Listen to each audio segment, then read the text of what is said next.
आज गंगा के छोटे बेटे वैभव का विवाह था। गंगा बहुत खुश थी लेकिन वैभव का चेहरा उदास था। उसे अपने बड़े भाई की कमी बहुत खल रही थी। रिश्तेदारों ने ये पूछ कर कि बड़ा बेटा और बहू विवाह में क्यों नहीं आए, गंगा की नाक में दम कर दिया था। सच्चा कारण तो गंगा किसी को बता नहीं सकती थी। उसने बात को टालते हुए कहा, बच्चे की परीक्षा का समय है इसीलिए वे लोग नहीं आ पाए। उसकी परीक्षा खत्म होते ही आ जाएंगे। लेकिन लोगों को चैन कहाँ था, कानाफूसी चल ही रही थी। पंचायत करने के लिए सभी आतुर हो रहे थे। कोई कहता बनती नहीं होगी बहू से इसीलिए नहीं आई, कोई कहता गंगा स्वभाव से कितनी तेज तर्रार है, झगड़ा हो गया होगा। देखना कुछ ही दिनों में छोटी भी चली जाएगी। धूमधाम के साथ वैभव का विवाह संपन्न हुआ। छोटी से छोटी बात पर अपनी माँ और भाभी के बीच होने वाली तू मैं कैसे बड़े झगड़े का रूप ले लेती थी, उसे सब याद था। बात कभी बड़ी नहीं होती, उसे बड़ा बना दिया जाता था। पिताजी है नहीं वरना वह माँ को समझाते। वह सुनीता को जानता ही कितना था। कोई प्रेम विवाह तो था नहीं जो पहले से जाना पहचाना स्वभाव हो। उसने सोचा कि वह सुनीता को पहले ही सब कुछ समझा देगा कि माँ की बातों को एक कान से सुनकर दूसरे से निकाल दे, उनकी बोली बातों पर ज्यादा ध्यान ना दे। रात को वैभव ने अपनी पत्नी से कहा, सुनीता अब तुम्हें ही इस घर को संभालना है। सुनीता ने बीच में ही प्रश्न कर दिया, भैया भाभी क्यों नहीं आए वैभव? वैभव ने बिना छिपाए सुनीता को सब सच सच बता दिया। सुनीता माँ और भाभी की आपस में बिल्कुल नहीं बनती, किंतु एक दिन तो माँ ने सारी हद पार कर दी। भाभी की गलती इतनी ही थी कि वह बिना नहाए ही रसोई में आ गई थी। माँ का पारा चढ़ गया और तू मैं से बात इतनी बढ़ गई कि माँ ने वह कह दिया जो उन्हें हरगिज नहीं कहना चाहिए था। ऐसा क्या कह दिया था माँ ने? माँ ने कहा, निकल जाओ मेरे घर से और मेरे मरते वक्त तक मुझे अपनी शक्ल मत दिखाना। भैया भी घर पर ही थे। उन्होंने माँ के पास आकर कहा, माँ आप ये क्या कह रही हो? अभी आप गुस्से में हो, शांत हो जाओ। माँ बोली, तू भी चला जा। भाभी रो रही थी, भैया भी रोने लगे लेकिन माँ का गुस्सा कम नहीं हुआ। बस उसके बाद भैया भाभी ने अलग रहना ही उचित समझा। रोज रोज की कलह से वे दोनों भी उकता चुके थे। एक ही शहर में अलग होकर रहने से अच्छा भैया ने अपना तबादला ही करवा लिया। वह भी भाभी की तकलीफ कब तक यूं ही देखते। सुनीता, माँ के वो जहरीले शब्द भैया भाभी को शूल की तरह चुभ गए और उन्होंने घर छोड़ दिया। सुनीता, कटु वचन तो तीर की तरह होते हैं, एक बार जीभ से निकल गए तो निकल गए, फिर वापस नहीं आते। जिसके दिल पर जाकर वह कटु वचन लगते हैं, उनका वह घाव नासूर बनकर ताउम्र उन्हें परेशान करता रहता है। भैया भाभी के साथ भी यही हुआ है। भैया भाभी तो चले गए किंतु हम माँ को अकेला छोड़कर कहीं नहीं जा सकते। हमें हमेशा यही रहना होगा माँ के पास। क्या तुम माँ के गुस्से को अपने प्यार और सहनशीलता से काबू में रख सकोगी? वैभव, तुम चिंता मत करो, मैं पूरी कोशिश करूंगी कि सब कुछ संभाल सकूं।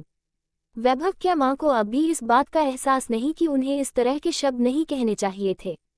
पता नहीं सुनीता किसी को कुछ बताती भी तो नहीं। मैंने कितनी बार उन्हें समझाया कि भैया भाभी को फोन करके बुला लो लेकिन वह अपनी जिद पर ही अड़ी हुई हैं। वैभव और सुनीता की पहली रात की शुरुआत इन्हीं बातों से हुई। दूसरे दिन सुबह उठकर सुनीता ने कहा, वैभव अच्छा हुआ तुमने मुझे सब कुछ सच सच बता दिया। अब मुझे माँ के साथ सामंजस्य बिठाना शायद थोड़ा आसान हो जाएगा। मैं वैसा ही सब करूंगी जैसा वह चाहती हैं। थैंक यू सुनीता, मुझे तुमसे ऐसे ही जवाब की उम्मीद थी। सुनीता की संघर्षों से भरी जिंदगी की शुरुआत हो गई। उसने वैभव को तो दिलासा दे दिया कि वह सब कुछ संभाल लेगी किंतु उसके मन में कई सवाल उठ रहे थे। वह सोच रही थी कि हे भगवान, यदि माँ का स्वभाव इतना तेज है तो कैसे निभाएगी वह? हफ्ते 15 दिन तक अपनी बहू पर प्यार बरसाने वाली गंगा धीरे धीरे अपने स्वभाव के असली रंग दिखाने लगी। बात बात पर टोकना, सुनीता के हर काम में कमी निकालना, उसके हाथों से बने भोजन का अपमान करना, सब शुरू हो गया। वैभव की बात को ध्यान में रखते हुए सुनीता ने इस तरह की बातों पर बिल्कुल ध्यान नहीं दिया। गंगा की हर तीखी बात को हंसकर सुन लेने वाली सुनीता अकेले में आंसू बहा लेती थी। सबके सामने फिर वही हंसता चेहरा लेकर आ जाती थी।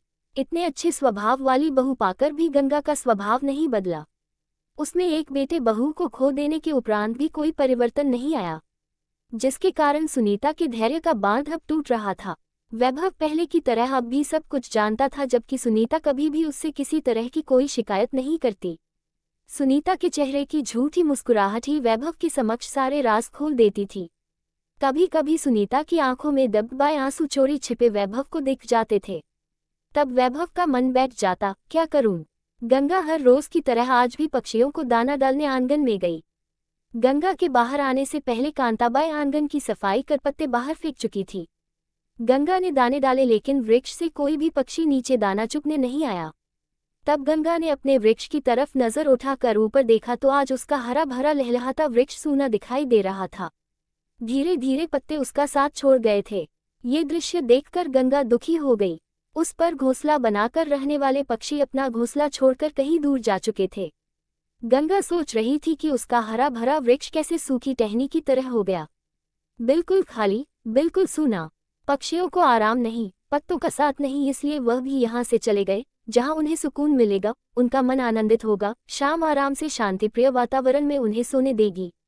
इतना सोचते हुए उसने अपने आंगन के साथ ही साथ अपने घर के अंदर भी नजर डाली, जो उसे आज इस सूने खाली वृक्ष की तरह ही नजर आ रहा था, जिस पर से कुछ पंछी सुख शांति की तलाश में कहीं दूर जा चुके थे। एक छोटा सा घोंसला जिसमें उसका बड़ा बेटा बहू और टीटू रहा करते थे। वह भी इतना सोचते सोचते ही वह उठकर खड़ी हो गई। उसने फिर सोचा, यदि उसका छोटा बेटा और बहू भी नहीं नहीं, उसे अपने घर को हरा भरा रखना है, इस वृक्ष की तरह सूना नहीं करना है। आज पहली बार उसे अपने बड़े बेटे और बहू की कमी खल रही थी। वह बेचैन हो रही थी। गंगा का दम घुट रहा था।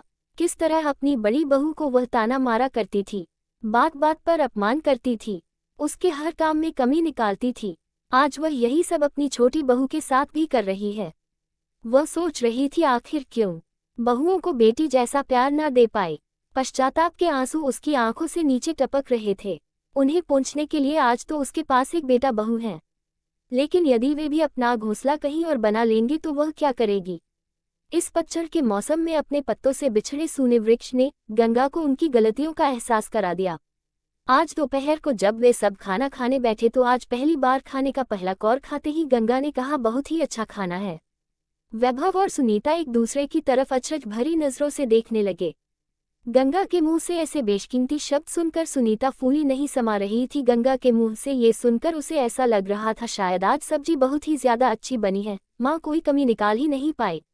बहू बहू कहकर सुनीता को आवाज लगाने वाली गंगा आज दोपहर से उसे बेटा कहकर पुकार रही थी। अपनी माँ के अंदर आया ये परिवर्तन देखकर सुनीता बहुत खुश थी। आज दिन भर घर में किसी तरह की टोका टाकी नहीं हुई। घर का माहौल एकदम खुशनुमा था, सुकून था, आनंद था। ऐसा माहौल देखकर गंगा भी बेहद खुश थी। उसके मन में भी आज कोई तनाव नहीं था, क्योंकि वह आज अपनी सुनीता के काम में कमियां ढूंढने के बदले उसके काम की अच्छाइयां देख रही थी। सुनीता के हर काम में गंगा मदद भी करने लगी, उससे अच्छी अच्छी बातें करने लगी। वैभव अब हर रोज सुनीता को खुश देखता और खुद भी खुश होता। ये खबर बड़े बेटे और बहू तक भी पहुंच गई। वैभव ने गंगा से कहा, माँ भैया का फोन आया था, मिलने बुलाया है, सोच रहा हूँ 3-4 दिनों के लिए जाकर मिलाते हैं। गंगा ने कहा, रुक जाओ, और जाकर सीधे फोन उठाया। आज अपना अहम छोड़कर उन्होंने अपनी बड़ी बहू को फोन लगा दिया और कहा, हेलो। उधर से आरती ने फोन उठाकर कहा, हेलो। कुछ पलों के लिए फिर सन्नाटा सा छा गया। गंगा कुछ कह नहीं पा रही थी, लेकिन हेलो शब्द सुनकर आरती माँ की आवाज पहचान गई थी। उसी ने पहल करते हुए कहा, माँ। गंगा फूट फूट कर रोने लगी। तब तक सुनीता भी वहां आ गई। अपने आप को संभालते हुए गंगा ने कहा, आरती बेटा मुझे माफ कर दो।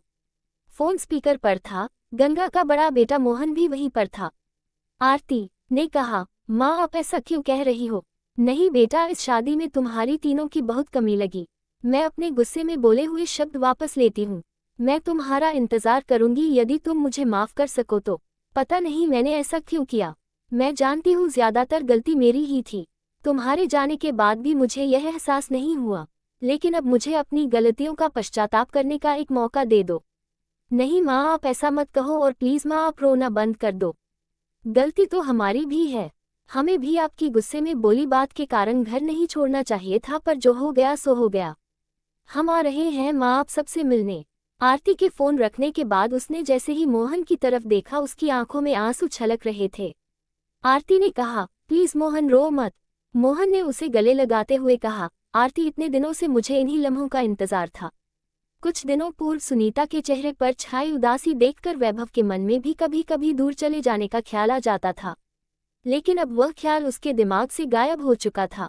अब तो हर रात सुनीता के चेहरे की खुशी देखकर ही वह सोता था चैन से। वैभव सोच रहा था कि माँ के स्वभाव में यदि बदलाव न आता तो इस अच्छे बदलाव के कारण ही उसका घर सूना आंगन बनने से बच गया।